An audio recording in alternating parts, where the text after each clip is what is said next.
I don't usually start these videos off with an image off to the side here, but this is a bit of a special case because what ended up ultimately sort of kicking off my channel, if you will, is this build right here. Not in this exact color scheme because this is not technically possible in the colors presented here, but a version of this is possible using silver instead of tan, maybe orange in some cases instead of brown, although this build specifically is designed to use brown in and of itself. But what is this build? This is my Toa Mystica Pohatu build. And of course, it's not the only one. It actually kicked off a series where I made several other Toa as well. The reason I'm showing this one here is because this is probably my favorite image that I created specifically for this series. But I have all 6 of my Toa Mystica revamped like this. Now, what's interesting about these, aside from the fact that, yes, they do use some, they take some creative liberties, they use some colors of parts that don't currently exist.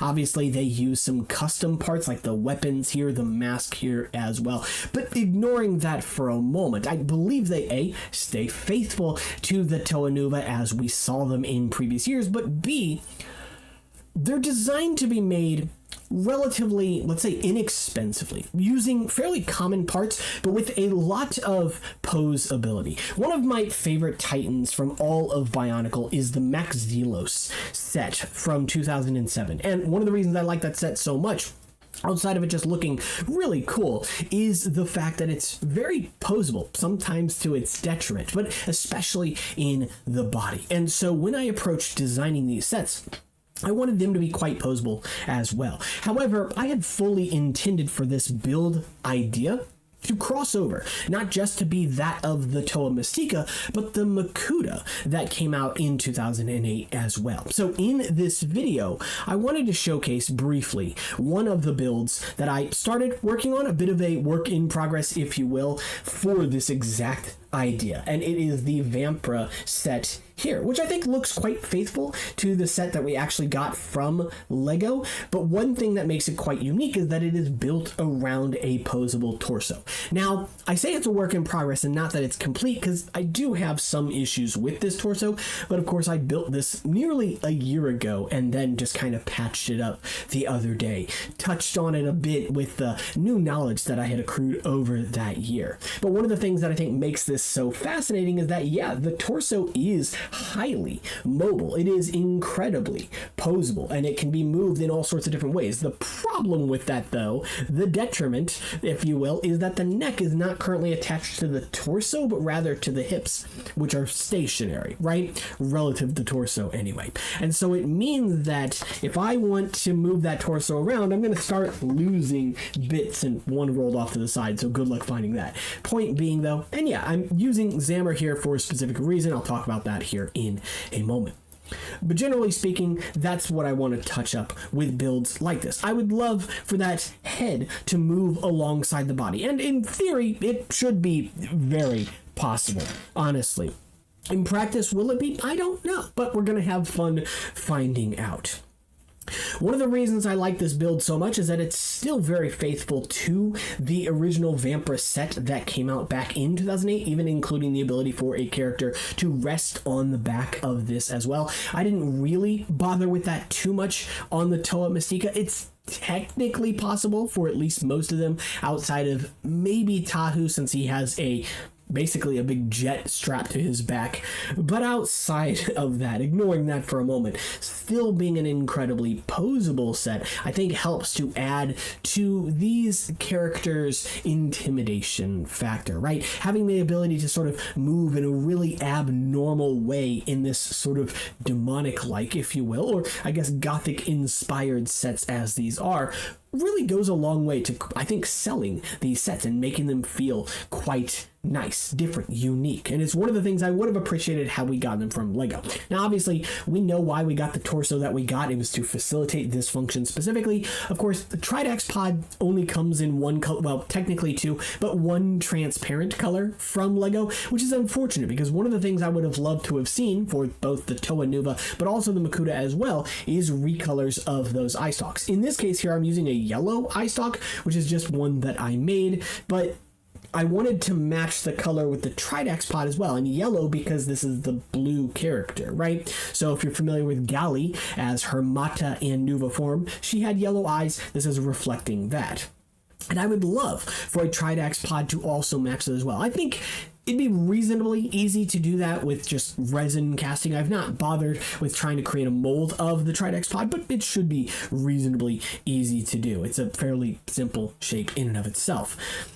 But I still think that this is a really fascinating build as it stands. And yeah, it is something that I want to continue touching up on, reflecting on as time goes on, so that the head moves with the torso instead of just the torso itself moving, leaving the head behind. It's a very weird feeling, but it also means that the back of this ends up being open. The Zamber could fall out the back, or the Tridax pod if that ended up being a problem. So yeah, definitely something I want to touch up on. But of course, in this video, I also have one of the other sets here, specifically Takanuva, because he's the one that I have currently still built on a shelf off screen, but over in the area here. And this still utilizes that design that I came up with for the Toa Mystica body revamp. So it is still the highly mobile torso, although in this case it's kind of to its detriment, because the armor that I made for this, the custom armor design that I did here, actually prevents the torso itself from moving forward very much, and the wing attachment prevents it from moving backwards a whole lot. So ultimately you kind of lose out on any sort of posability you would have gained from those functions, but it's still there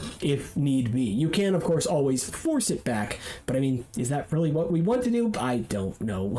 It's still a really lovely build nonetheless, and obviously has several callbacks to Takanuva himself. Also, just absolutely love the armor design, specifically with these weapon pieces from Ninjago, that just triple curve thing. I don't know what to even call that detail. It just feels very ornate and fits Takanuva specifically. By the way, not a real mask. This is a resin cast here, but I did want to mention that if you are interested in getting masks like this, I did not make this resin cast either. That was one from Sakeball many years ago. But Kenny Mox has actually made the Avohkii mask in ABS plastic. So you can actually get plastic versions of this mask in a bunch of colors. Not just pearl gold, but also white. You can get it in like magenta and sand green and just a whole lot of other colors. Glow in the dark, gunmetal, there's many colors I'm forgetting. Metro colors, Mata colors. Not every single color is represented yet, but hopefully as time goes on, more colors will see fit to be created. And of course, obviously they have other masks there as well. If you're somebody in the US or if you're in Canada, then you can buy from Zion Tyros, who has some of the masks. Not every color, not as many as Kenny, obviously, but also, you save on international shipping. Buryu Mox for Canada as well. I try and leave links to their stores down in the description below. I'm not being asked to do this, but they provide a great service, so I want to of course continue to support them as best I can. But yeah, in general, this video is ultimately all about projects, because that's what this channel is really all about. A lot of the reason that we are here, where we are, is that I like to express myself and talk about the projects I have ideas for. Not every one of them will see fruition. Of course, I only have so much time, but I always love tackling new projects. I'm working on a classic style Manta Ray Rahi mock right now that I'm having a lot of fun with, honestly. And it's one that I've kind of been hesitant towards because of the panel work that's going to need to be done to make it feel streamlined, feel smooth, but still work for that classic aesthetic. And overall, there's just so much to love about that creation process as it stands. Before I end the video, and just to briefly touch upon something I mentioned in the previous video where I talked about Mega Constructs Pokemon even more than I probably already should on this channel. One of the things I mentioned in that video was talking about which of those Pokemon was potentially possible to make. Now, I did forget one, and by forget I mean I didn't even notice that it might be possible, but coughing might be possible. And the reason I say that is because there's another set that was made by Mega Constructs, which is the Loudred set. So if you're familiar with the Pokemon Loudred, the eye print on that is nearly perfect for coughing, and I think the colors of both of those are reasonably close. I know coughing's a little more purple. I think Loudred's slightly more blue than that, but I think you can kind of get away with it.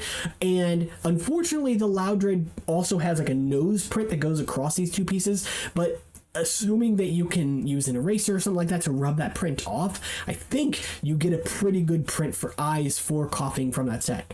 However, you don't get any of the other prints. Obviously, the coughing set has like the skull and bones kind of print on the torso or on the belly, as well as the mouth on it as well. Those don't exist in Mega Constructs Pokemon, so don't know what you would do to get those, but still kind of cool that it's at least one step closer. I'm spending way too much time talking about it. Anyway, that's it for this one. If you guys did enjoy the video, of course, be sure to subscribe. It helps out the channel tremendously. You can also keep in touch over on Instagram, which will be linked down in the description below. And of course, I did showcase some of the artwork here as well. I don't know if I've actually posted these specifically on Instagram, at least not as they stand right here, but maybe I will. And of course, also, if you're somebody who likes my artwork and maybe you want to get some of your sets portrayed in ways like this or elsewhere, hey, reach out. I'm definitely open to doing some commissions as it stands. And lately I've been doing commissions just at a sort of you pay what you want type pricing because it's been fun. I've been enjoying it. So I'm going to try and continue with that to the best of my ability.